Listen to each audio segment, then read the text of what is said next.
ज़रूरी।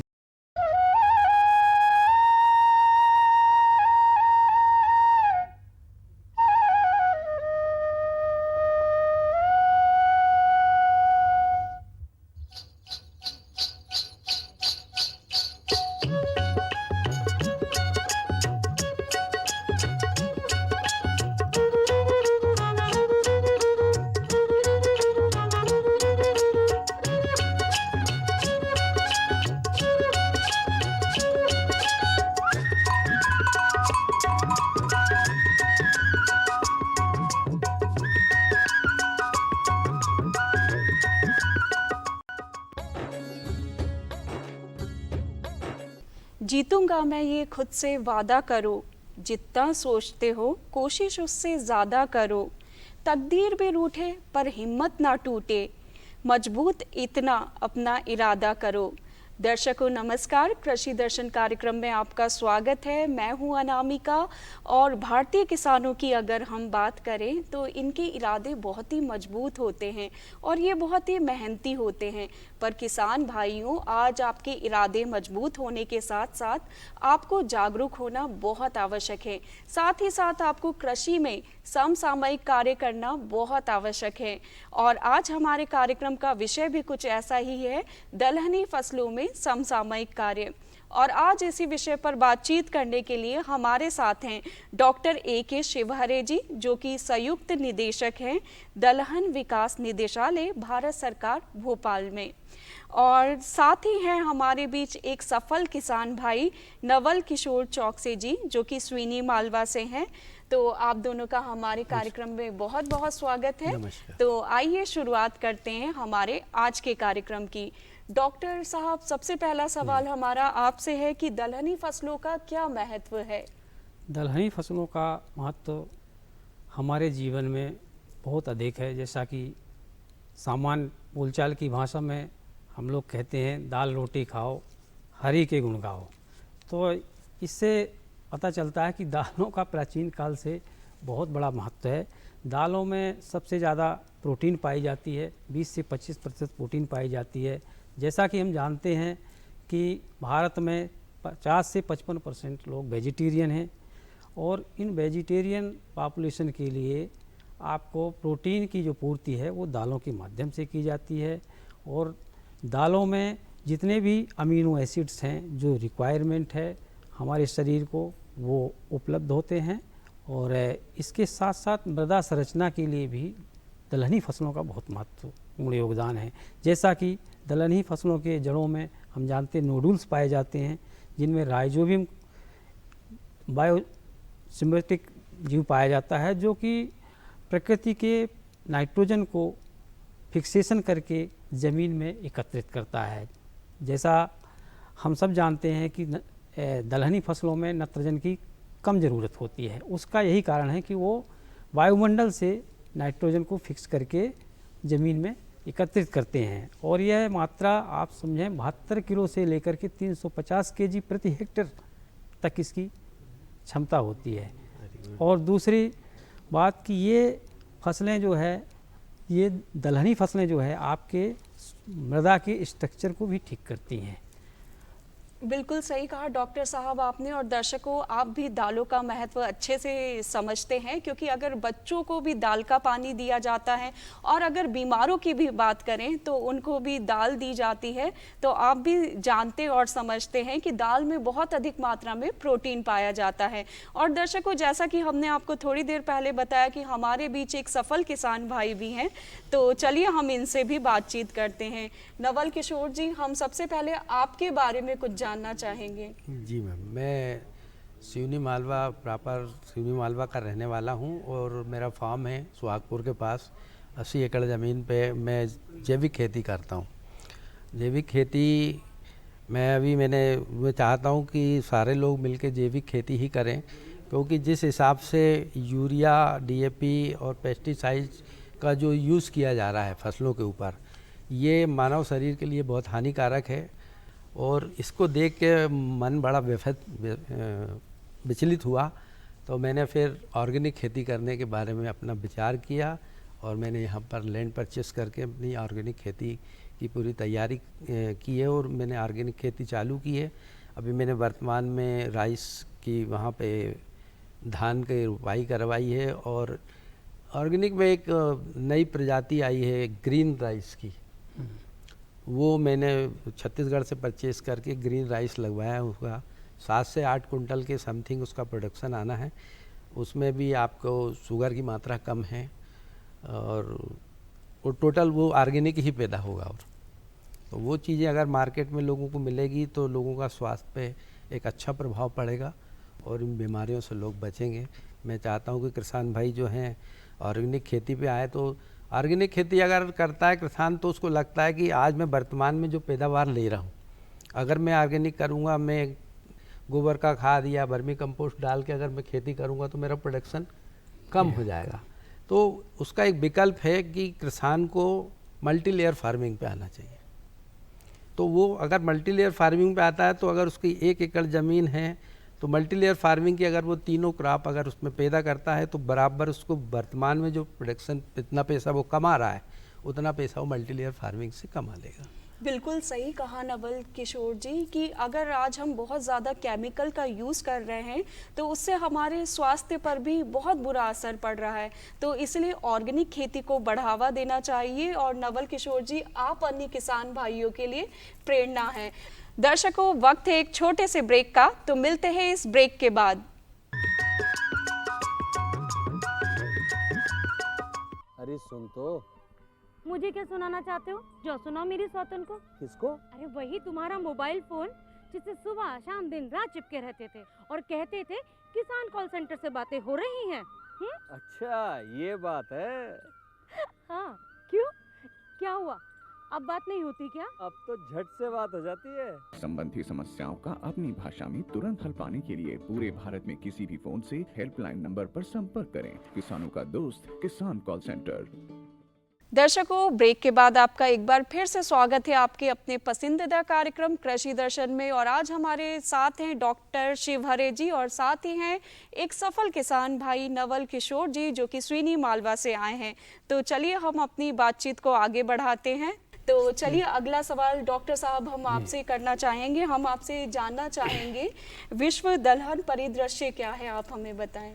मैडम, विश्व में दलहन लगभग 93 मिलियन हेक्टेयर में उगाई जाती है, जिसमें 94 मिलियन टन के आसपास उत्पादन होता है। 1000 केजी के आसपास इसकी उत्पादकता है।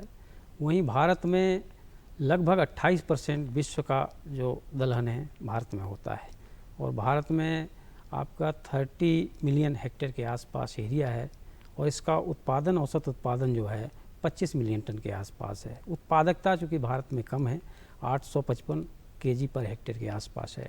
तो विश्व का 28% उत्पादन करके भारत जो है प्रथम स्थान पर है, लेकिन उतना ही यहाँ पर उपभोग भी है, कंजप्शन भी उतना ही ज़्यादा है, जिस कारण से हमें लगभग 2 से 3 मिलियन टन हर वर्ष दलहन आयात करना पड़ता है, जिसमें हमारी विदेशी मुद्रा बहुत खर्च होती है। तो 3% के आसपास लगभग गैप है, जो कि उसको हमको फुलफिल करने के लिए हमने जो योजनाएं चला रहे हैं ताकि दलहन का उत्पादन भारत में बढ़ सके। तो अभी डॉक्टर साहब हमने विश्व की बात की, अब हम राष्ट्र की बात करना चाहेंगे। आप राष्ट्रीय दलहन परिदृश्य के बारे में हमें बताएं। राष्ट्रीय दलहन परिदृश्य में जो है हमारे जितने भी राज्य हैं, चाहे वो पहाड़ी हों, नॉर्थ ईस्ट हों के राज्य हों, चाहे अपने प्लेन हों, सभी दूर सभी ज़िलों में लगभग कुछ न कुछ दलहन उत्पादन का कार्यक्रम होता ही है। लेकिन मुख्य दलहन उत्पादन जो है प्लेन एरिया में ज़्यादा है और हमारे भारत में तीनों सीजन में दालों का उत्पादन किया जाता है। खरीफ में अरहर है, मूंग है, उर्द है, लोबिया है, मोठ है, ये उगाते हैं। रबी में हमारा चना, मसूर, मटर और मूंग उर्द रबी में भी लेते हैं। इसके अलावा पहाड़ी एरिया जो है जम्मू कश्मीर, हिमाचल प्रदेश, यहाँ पर राजमा उगाते हैं, राजमा जो। और समर में जो जायद फसल कहलाती है उसमें भी अभी लोग मूंग और उर्द की उपज लेने लगे हैं। तो अभी हमारा देश में लगभग पिछले 8-10 साल में जो हमारा 16 से 17 मिलियन हेक्टेयर एरिया था, आज 30 मिलियन हेक्टेयर एरिया हो गया। तो ये मान लीजिए कि 1.5 से 2 गुना एरिया बढ़ा है दलहन का। उत्पादन में भी आप 555 के आसपास उत्पादकता थी, अभी हमारी 855, और यदि एनुअल देखें तो कभी 900 केजी 9 कुंटल तक आ चुकी है। तो ग्रोथ तो हो रही है, हमारे यहाँ दलहन की अच्छी स्थिति है। और दलहन के बगैर हमारी फसल प्रणाली भी सुदृढ़ नहीं रह सकती। जो सस्टेनेबल क्रॉप की बात करते हैं हम, तो सस्टेनेबल क्रॉप के लिए, सस्टेनेबल सिस्टम के लिए दलहन बहुत ही महत्वपूर्ण है। तो हमारे देश में दलहन काफ़ी मात्रा में उगाई जाती है। दर्शकों, जैसा कि हमने आपको बताया, हमारे बीच एक सफल किसान भाई भी हैं, नवल किशोर जी। तो चलिए हम इनसे भी बातचीत करते हैं। जैसा कि अभी आप थोड़ी देर पहले हमें बता रहे थे कि ऑर्गेनिक खेती करना थोड़ा मुश्किल होता है, तो आप बताएं कि किस तरह से ये मुश्किल होता है और क्या क्या समस्याओं का सामना करना पड़ता है। ऑर्गेनिक खेती के लिए सबसे पहले जो फर्टिलाइज़र की ज़रूरत होती है वो ऑर्गेनिक फर्टिलाइज़र चाहिए, और वो जनरली जो है गोबर से, गाय के गोबर से बनता है। और उसके लिए जो कीटनाशक भी बनाते हैं वो भी गोमूत्र से बनते हैं। तो सबसे बड़ा महत्व तो किसान को गाय को देना पड़ेगा, जो आज बहुत बुरी दयनीय स्थिति में है गाय। तो गाय को लोगों ने छोड़ रखा है। आज चाय तो हर आदमी पीना चाहता है, लेकिन गाय कोई नहीं पालना चाहता, ये जो कि सबसे गलत है। अगर एक गाय दिन भर में लगभग 10 केजी के आसपास गोबर देती है, अगर उसी से अगर आप अपना वर्मी कंपोस्ट बनाते हैं या दूसरे प्रकार से उसका करते हैं उपयोग, तो आपको खाद की, जैविक खेती करने में सबसे ज़्यादा मुश्किल है खाद की। हम लोग तो अभी जब हमने जैविक खेती शुरू करी तो बहुत सारे लोग वर्मी कंपोस्ट बनाते हैं, व्यापारी कर रहे हैं उसका, तो हम लोगों से परचेस किया। हमारे फार्म पे हमको अभी गौशाला बनाना है और लगभग हम 50-60 गाय वहाँ पे रखेंगे, तो हम अपना स्वयं का फर्टिलाइज़र बनाएंगे। तो क्या सर ऑर्गेनिक खेती के माध्यम से भी कम लागत में अधिक उत्पादन प्राप्त किया जा सकता है? एक्चुअल में जैसे डॉक्टर साहब बैठे हैं, डॉक्टर साहब मुझसे ज़्यादा अनुभवी हैं कृषि के बारे में। तो जैसे कि डॉक्टर साहब का कहना है कि प्रकृति नेचुरल नाइट्रोजन खींचते हैं पौधे, इसी प्रकार ज़मीन के ऊपर अगर ये इसमें वो होता है सर, डॉक्टर साहब क्या बोलते हैं इसको, कार्बन जी, ज़मीन का अगर कार्बन बढ़ता है तो 2 साल 3 साल के अंदर आपको इतने उसमें फर्टिलाइज़र डालने की ज़रूरत ही नहीं पड़ती, बिल्कुल, अगर ज़मीन को अपन बनाते हैं उस ढंग से। तो डॉक्टर साहब, हम आपसे अच्छे से जानना चाहेंगे कि जैविक खेती में दलहन का क्या महत्व है? दलहन का जैविक खेती में सबसे महत्वपूर्ण स्थान है, क्योंकि दलहन में जैविक खेती का मतलब क्या है कि कम प्राकृतिक संसाधनों से हम कोई उत्पादन ले सकें। दलहन एक ऐसी फसलें हैं जिसमें कम से कम हर प्राकृतिक संसाधन लगता है। जहाँ तक फर्टिलाइज़र की बात करें, मैंने पहले ही बताया आपको कि वो नाइट्रोजन फिक्सेशन करते हैं और ज़मीन में आपकी नाइट्रोजन की पूर्ति करते हैं। तो आपको अलग से नाइट्रोजन नहीं देनी होगी, देना भी होगा तो कम मात्रा में देनी होगी। दूसरा, आपके जो सिंचाई की ज़रूरत है, जो इंटेंसिव इरिगेशन फसलें हैं जिसके कारण बहुत सारी समस्याएं आ रही हैं, आपका वाटर लेवल नीचे जा रहा है, आपको बहुत सारे फर्टिलाइज़र और केमिकल्स यूज करने के कारण ये कैंसर जैसी, शुगर जैसी बीमारियां हो रही हैं। तो दलहन में आपको कम से कम इरिगेशन की ज़रूरत है। ये रेन फेड क्रॉप है, आपके प्राकृतिक जो नेचुरल रेंस होती है उसी में ही वर्षा की स्थिति में ही ये ज़्यादातर 80% दलहन लगभग वर्षा आधारित दलहन है। तो ये समझ लीजिए कि सिंचाई की सुविधा भी ज़्यादा जरूरी नहीं है। दर्शकों, वक्त है एक छोटे से ब्रेक का, तो मिलते हैं इस ब्रेक के बाद।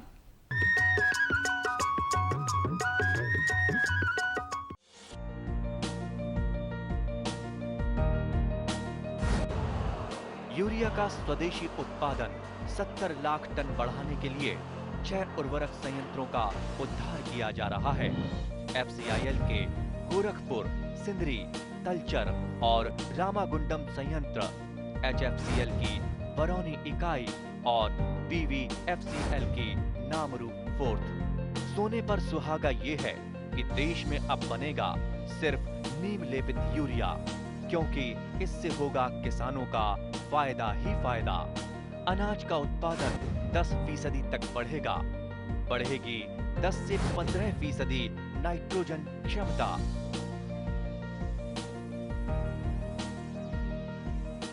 दर्शकों, ब्रेक के बाद आपका एक बार फिर से स्वागत है आपके अपने पसंदीदा कार्यक्रम कृषि दर्शन में। और आज हमारे साथ हैं डॉक्टर शिवहरे जी और साथ ही हैं एक सफल किसान भाई नवल किशोर जी, जो कि स्वीनी मालवा से आए हैं। तो चलिए हम अपनी बातचीत को आगे बढ़ाते हैं। डॉक्टर साहब, हम आपसे भी ये जानना चाहेंगे कि कम लागत में अधिक उत्पादन कैसे प्राप्त किया जा सकता है? कम लागत में अधिक उत्पादन प्राप्त करने के लिए जो भी कृषि क्रियाएं हैं, जहां कृषि क्रियाओं में हम अपने खर्चे को बचा सकें, पहली बात यह है। दूसरा, उत्पादन बढ़ा सकें।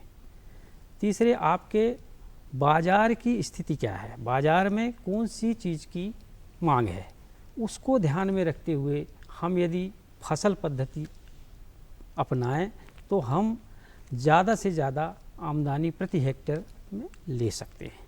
डॉक्टर साहब, मध्य प्रदेश में दलहन के उत्पादन की क्या समस्या है, इसके बारे में आप बताएं। मध्य प्रदेश में दलहन के उत्पादन में जो मुख्य समस्या है, चूँकि वैसे तो मध्य प्रदेश देश का प्रथम फर्स्ट नंबर पे है मध्य प्रदेश दलहन उत्पादन ये सर में। हमारे लिए बहुत ही गर्व की बात 22 है। से 23% दलहन का उत्पादन मध्य प्रदेश में हो रहा है और उसमें मुख्य भूमिका चना की है। चने में प्रथम है, उर्द में प्रथम है मध्य प्रदेश देश में, लेंटिल में दूसरे तीसरे नंबर पे है, अरहर में छठे नंबर पे है। तो इससे आप समझ सकते हैं जो मुख्य दलहन की फसलें हैं वो मध्य प्रदेश में बहुत आयत से उगाई जा रही हैं। लेकिन पिछले 5-7 वर्षों में देखा गया कि दलहन में कुछ मध्य प्रदेश में एरिया कम हुआ है, क्षेत्र जो है कम हो रहा है, खासकर अरहर और उर्द में, जो कि खरीफ की फसल हैं। उसका कारण भी ये है कि एक तो जो किसान हैं अपना स्वयं का बीज उपयोग करते हैं, तो ये एक समस्या हो गई। तो इसके लिए हमारे पास समाधान ये है कि हम उन्नत बीज का उपयोग करें, और उन्नत बीज जो प्रमाणित बीज कहलाता है, उसके लिए सरकार ने 150 सीड हब बीज उत्पादन केंद्र आपके स्थापित किए हैं ऑल ओवर इंडिया में, पूरे भारत में। उसमें से मध्य प्रदेश में 16 अपने बीज सीड हब सेंटर कहलाते हैं, बीज केंद्र उत्पादक केंद्र हैं। उसमें अपने भोपाल में भी फंदा फार्म है IIPR का, उसमें एक बीज हब है आपका सीहोर में, यहाँ है ये क्या नाम से ग्वालियर में है, जबलपुर में डॉक्टर है। साहब, हम बीज मिनी किट कार्यक्रम के बारे में आपसे जानना चाहेंगे। बीज मिनी किट कार्यक्रम का मुख्य उद्देश्य है जो नई प्रजातियां तैयार की जाती हैं रिसर्च के माध्यम से, उनका प्रचार प्रसार करने के लिए। दूसरा, उनकी एडाप्टेबिलिटी देखने के लिए किस क्षेत्र में वो प्रजाति अच्छी उपज देगी। उसके लिए भारत सरकार ने फ्री ऑफ कास्ट किसानों को मिनी किट के रूप में बीज उपलब्ध कराती है। यह कार्यक्रम राज्य सरकारों के माध्यम से संचालित किया जाता है और इसमें किसानों को चयन करके उनको बीज उपलब्ध कराया जाता है। साथ में उनको मार्गदर्शन दिया जाता है कि उस बीज को कैसे लगाना है, क्या क्या उसमें प्रिकॉशन रखने हैं। बहुत ही अच्छी जानकारी दी आपने, और डॉक्टर साहब आपका बहुत बहुत धन्यवाद। और साथ ही नवल किशोर जी, आपने हमें बहुत अच्छी जानकारी दी।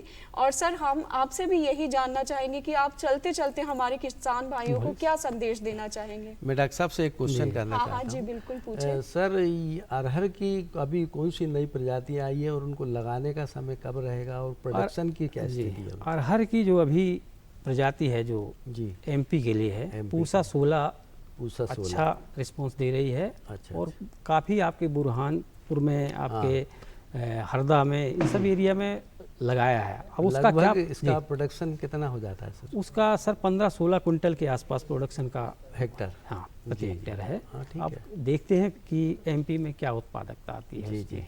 तो इसका बीज हमें कहाँ से प्राप्त होगा? इसका बीज आपको IIPR कानपुर का है हमारा एक सेंटर, रिसर्च सेंटर। उसका जो रीजनल सेंटर है अपना भोपाल में है, अच्छा, फंदा में। उनसे आप कांटेक्ट कर लें या हम आपको नंबर उपलब्ध करा देंगे। बड़ी मात्रा में प्राप्त हो जाएगा क्योंकि मेरे पास लैंड बहुत है। नहीं, एक साथ बड़ी मात्रा में तो मुश्किल है। अच्छा, है ना, क्योंकि अभी बीज का मल्टीप्लिकेशन मल्टीप्लिकेशन नहीं हुआ अभी। कुछ मात्रा में मिल जाएगा। तो मैं भी आपके साथ उसका प्रैक्टिकल कर लूँगा। बिल्कुल बिल्कुल बिल्कुल। ठीक है सर, थैंक यू, धन्यवाद। तो डॉक्टर साहब आपने हमें बहुत अच्छी जानकारी दी और साथ ही नवल किशोर जी आपसे बातचीत करके हाँ मैं उम्मीद करती हूँ कि हमारे किसान भाइयों को बहुत ही मोटिवेशन मिला होगा और आप वाकई सराहनीय कार्य कर रहे हैं। तो आइए अभी वक्त हो गया है खबरें खेती का, तो देखते हैं खबरें खेती की। नमस्कार किसान भाइयों, खबरें खेती में आप सभी का स्वागत है। आइए पहले नजर डालते हैं मुख्य समाचारों पर। कृषि मंत्री ने लॉन्च किया आसियान भारत फेलोशिप, कृषि उपग्रह आधारित सहायता प्रणाली शुरू, खरीफ फसलों की बुआई पूर्ण, खरीफ फसलों में खरपतवार प्रबंधन के उपाय करें और सुगंधित पौधों की खेती पर 2 दिवसीय प्रशिक्षण। और अब खबरें विस्तार से। केंद्रीय कृषि एवं किसान कल्याण और ग्रामीण विकास मंत्री शिवराज सिंह चौहान ने कृषि तथा संबंध विज्ञान में उच्च शिक्षा के लिए आसियान भारत फेलोशिप लॉन्च की। नई दिल्ली में आयोजित इस कार्यक्रम में केंद्रीय कृषि एवं किसान कल्याण राज्य मंत्री रामनाथ ठाकुर तथा भागीरथ चौधरी भी उपस्थित थे। इस अवसर पर श्री चौहान ने कहा कि समस्याओं के समाधान में कृषि शिक्षा की बहुत महत्वपूर्ण भूमिका है। सरकार ने पिछले समय में कृषि शिक्षा पर बहुत ध्यान दिया है। भारतीय कृषि अनुसंधान परिषद इस काम में गंभीरता पूर्वक लगी हुई है। केंद्र सरकार ने फसल प्रबंधन और पैदावार बढ़ाने में मददगार महत्वपूर्ण डेटा किसानों को उपलब्ध कराने के लिए उपग्रह आधारित कृषि निर्णय सहायता प्रणाली शुरू की है। ये एक भू स्थानिक मंच है। ये फसल की स्थिति, मौसम प्रणालियों, जल संसाधनों और मृदा की स्थिति संबंधी जानकारी प्रदान करेगा। कृषि DSS को सरकार की गति शक्ति पहल के समान प्रौद्योगिकी का उपयोग करके विकसित किया गया है। इस प्लेटफॉर्म को कृषि मंत्रालय और अंतरिक्ष विभाग ने मिलकर विकसित किया है। कृषि DSS उपग्रह से प्राप्त तस्वीरों का इस्तेमाल कर कीटों के हमले और मौसम की प्रतिकूल परिस्थितियों जैसे संभावित आपदाओं के बारे में पूर्ण चेतावनी जारी करेगी। प्रदेश में खरीफ फसलों की बुआई लगभग पूरी हो गई है। चालू खरीफ सीजन में अब तक 147 लाख हेक्टेयर में खरीफ बुआई की गई है, जो कि समान अवधि में पिछले साल की बुआई 145 लाख हेक्टेयर से 1% अधिक है। कृषि संचालनालय भोपाल से प्राप्त जानकारी के अनुसार सबसे अधिक 53 लाख हेक्टेयर में सोयाबीन बोया गया है। धान की बुआई और रोपाई 35 लाख हेक्टेयर में की गई है। पिछले साल समान अवधि में ये बुआई 32 लाख हेक्टेयर में हुई थी। धान बुआई का लक्ष्य 35 लाख हेक्टेयर रखा गया है। मक्का की बुआई 20 लाख हेक्टेयर में हुई है, जो समान अवधि में पिछले साल की बुआई 17 लाख हेक्टेयर से 18% अधिक है। उड़द की बुआई चालू खरीफ में कम हुई है। उड़द की बुआई समान अवधि में पिछले साल की बुआई 14 लाख हेक्टेयर से 40% कम 10 लाख हेक्टेयर में हुई है। कृषि विज्ञान केंद्र शहडोल एवं किसान कल्याण तथा कृषि विकास विभाग शहडोल के संयुक्त तत्वाधान में ग्राम मिठोरी एवं पथरा में कृषक प्रक्षेत्र भ्रमण करके खरीफ फसलों में खरपतवार प्रबंधन की जानकारी कृषकों को दी गई है। कृषि विज्ञान केंद्र के वैज्ञानिक डॉक्टर ब्रजकिशोर प्रजापति ने किसानों को बताया कि धान की फसल के साथ कुछ खरपतवार भी पनपने लगते हैं। इन्हीं खरपतवारों में कीट भी पनप जाते हैं और धान की खेती को नुकसान पहुंचाते हैं। बुआई के 30 दिनों से अधिक समय होने के बाद यदि खरपतवारों को नष्ट करते हैं तो उपज में कमी आती है। इसके अतिरिक्त डॉक्टर प्रजापति ने ये जानकारी दी है कि धान की फसल में खरपतवार नियंत्रण के लिए प्रोटीलाक्लोर 37% की 1500 मिलीलीटर प्रति हेक्टेयर मात्रा बुआई के 0 से 3 दिन के बाद 500 लीटर पानी में घोलकर छिड़काव करना चाहिए। सीधी बुआई और रोपाई वाले खेत में 20 दिन बाद संकरी पत्ती, चौड़ी पत्ती और मेधावर्ती खरपतवारों के नियंत्रण के लिए बिस्पाथरी बैक सोडियम 10 FC की 250 मिलीलीटर प्रति हेक्टेयर मात्रा 500 लीटर पानी में घोलकर छिड़काव करना चाहिए। कृषि विज्ञान केंद्र टीकमगढ़ के सभागार में CSIR भारतीय संवेद औषध संस्थान जम्मू और KVK टीकमगढ़ के द्वारा संयुक्त रूप से 2 दिवसीय कृषक प्रशिक्षण बुंदेलखंड की जलवायु परिस्थितियों के अनुकूल सुगंधित पौधों की खेती का आयोजन किया गया।